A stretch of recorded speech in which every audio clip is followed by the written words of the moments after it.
محمد رسول الله لا إله إلا الله محمد رسول الله জিনের উপদ্রব থেকে এবং নানামুখী ক্ষয়ক্ষতি থেকে, অদৃশ্য ক্ষয়ক্ষতি থেকে বাঁচার জন্য আমরা বাসাবাড়ি অনেক সময় বন্ধ করে থাকি। বন্ধ করা মানে হলো দরজা বন্ধ করা, কোনো কিছু বন্ধ করা। এখানে ঘর বন্ধ করা বলতে উদ্দেশ্য হলো যে ঘরে জিন ইত্যাদির প্রবেশের পথ বন্ধ করে দেওয়া। তো এই ঘর বন্ধ করার যে পদ্ধতিগুলো আমাদের সমাজে প্রচলিত আছে, এগুলো কতটা ইসলাম সম্মত? অনেকগুলো পদ্ধতি প্রচলিত আছে। যেমন অনেকে চতুর্পাশে দাঁড়িয়ে আজান দেন, আজান দিয়ে বিশেষ কিছু তেলাওয়াত ইত্যাদি করে বন্ধ করে থাকেন। অনেকে আবার ঘর বন্ধ করতে গিয়ে আপনার বিভিন্ন রকমের পশুর হাড় ইত্যাদি এগুলো ঝুলিয়ে রাখেন দরজায়, এটা বন্ধ করা, এবং কিছু প্রয়োটরে ফু দিয়ে সেগুলো ঝুলিয়ে রাখেন। অনেকে আবার মাটির বিভিন্ন পাত্রে বিভিন্ন কিছু লেখেন, কোরআন আয়াত বা অন্য কিছু বিভিন্ন রকমের নকশা টকশা এগুলো লিখে ঝুলিয়ে রাখেন। অনেকে কাগজে লিখে ঝুলিয়ে রাখেন। এরকম আরও বিভিন্ন পদ্ধতি ঘর বন্ধ করার আমাদের সমাজে প্রচলিত আছে। এই ঘর বন্ধ করার সম্পর্কে বলতে চাই যে আসলে ইসলাম আমাদেরকে তথা রাসূল করিম সাল্লাল্লাহু আলাইহি ওয়াসাল্লাম আমাদেরকে আমাদের ঘর বাড়িগুলোকে শয়তানের উপদ্রব থেকে নিরাপদে রাখবার জন্য অনেকগুলো আমল শিক্ষা দিয়েছেন। ইসলাম বলে আমরা ব্যক্তি যেন সক্রিয় থাকি। আমি একটা তাবিজ ঝুলিয়ে দিলাম, আমি একটা মাটির পাত্র ঝুলিয়ে দিলাম, হাড্ডি ঝুলিয়ে দিলাম, আর নির্দিষ্ট সিস্টেমে বন্ধ করে দিলাম, আর সারা জীবনের জন্য জিনের প্রবেশের পথ রুদ্ধ হয়ে গেল, এটি নয়। বরং ইসলাম শিক্ষা দিচ্ছে, রাসূল করিম সাল্লাল্লাহু আলাইহি ওয়াসাল্লামের শিক্ষা হলো প্রতিদিন আমল করে করে আমাদের নিজেদেরকে, আমাদের বাসা বাড়ি থেকে আমরা জিন থেকে বাঁচিয়ে রাখবো, নিরাপদে রাখবো। যেমন প্রতিবার ঢোকার সময় যদি আপনি আল্লাহর নাম নিয়ে, প্রত্যেকটা সদস্য বাসায় ঢুকবেন আল্লাহর নাম নিয়ে ঢুকবেন, বিসমিল্লাহ বলে ঢুকবেন, সালাম দিয়ে ঢুকবেন, তাহলে সাথে শয়তান প্রবেশ করতে পারে না। আবার আপনি যখন খাবেন তখন শয়তান প্রবেশ করতে পারবে না। খাবার সময় যদি বিসমিল্লাহ পড়ে খান, ঘুমাবেন বিসমিল্লাহ পড়ে ঘুমাবেন, প্রত্যেকটা কাজ আল্লাহর নাম নিয়ে করবেন, বিসমিল্লাহ বলে করবেন, ইনশাআল্লাহ শয়তানের উপদ্রব থেকে আপনি বাঁচতে পারবেন। এটা হলো ঘর বন্ধের নববী পদ্ধতি। আর এর বাইরে শয়তান খুব কষ্ট দেয়, উপদ্রব করে, বাচ্চাদের ভয়ের কারণ হয়, ভয় পায় বাচ্চারা, বুঝতে পারছেন শয়তান হয়তো কষ্ট দিচ্ছে, তাহলে সেক্ষেত্রে সূরা বাকারার শেষ 2 আয়াত রাত্রে পড়ুন, যথেষ্ট হয়ে যাবে ইনশাআল্লাহ, হাদিসে রয়েছে। আর সূরা বাকারা তেলাওয়াত করতে বলা হয়েছে শয়তান থেকে রক্ষার জন্য বাসা বাড়িকে।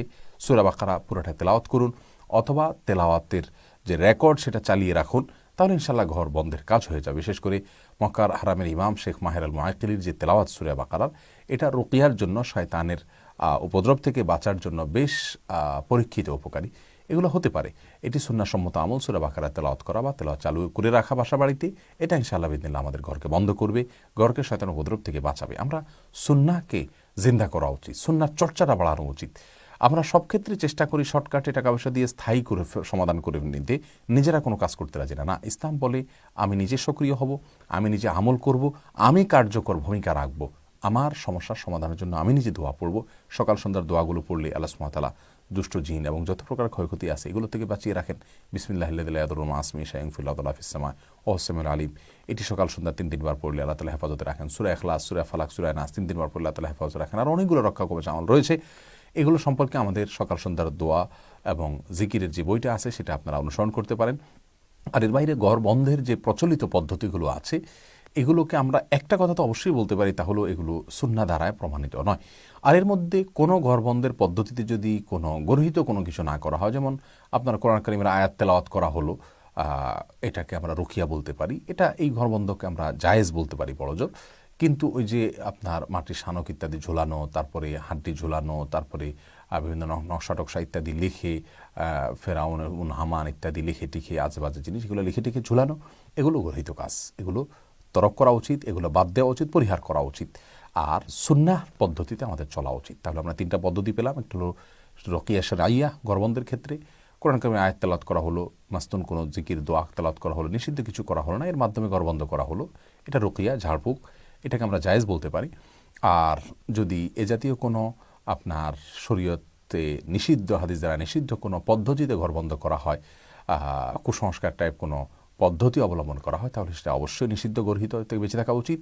আর সর্বোত্তম হলো সুন্নাহসম্মত যে জিকিরগুলো আছে সূরা বাকারা তেলাওয়াত করা, বিসমিল্লাহ বলে প্রবেশ করা, বিসমিল্লাহ বলে খাওয়া, বিসমিল্লাহ বলে শোয়া, সকাল সন্ধ্যার আমলগুলো করা, এগুলো হলো ঘরবন্দের সবচেয়ে কার্যকর আমল। এবং আয়াতুল কুরসি তেলাওয়াত পাঠ করা রাতের বেলায় আয়াতুল কুরসি পাঠ করলে শয়তান থেকেও আল্লাহ তাআলা ঘরকে হেফাজতে রাখেন, দুষ্টজিনের আক্রমণ থেকে হেফাজতে রাখেন। বিধায় এই আমলগুলো আমরা করবো ইনশাআল্লাহ বিসমিল্লাহ। তাহলে একটা সুন্নাহসম্মত আমল পেলাম, একটা বিদআত আমল পেলাম, আর একটাকে আমরা বড়জোর জায়েজ বলতে পারি। আমরা সুন্নাতকে অগ্রাধিকার দিব এবং এটাকে চর্চা করবো। আল্লাহ সুবহানাহু ওয়া তাআলা আমাদের ঘরবাড়িগুলোকে, আমাদের বাসাগুলোকে, আবাসনগুলোকে সব রকমের ক্ষয়ক্ষতি থেকে আল্লাহ সুবহানাহু ওয়া তাআলা নিরাপদে রাখুন, হেফাজতে রাখুন এবং সুন্নাহকে চর্চা করার তৌফিক দান করুন। ইসলাম মানেই হলো নবী সাল্লাল্লাহু আলাইহি ওয়াসাল্লাম বাতানো পদ্ধতিতে চলা। তার বাতানো পদ্ধতিতে চলার চাইতে উত্তম কোনো বিকল্প মুসলমানের কাছে হতে পারে না। আসুন সেই পদ্ধতির পথে আমরা অগ্রসর হই। আল্লাহ আমাদের সবাইকে তৌফিক দান করুন। আসসালামু আলাইকুম ওয়া রাহমাতুল্লাহি ওয়া বারাকাতুহু।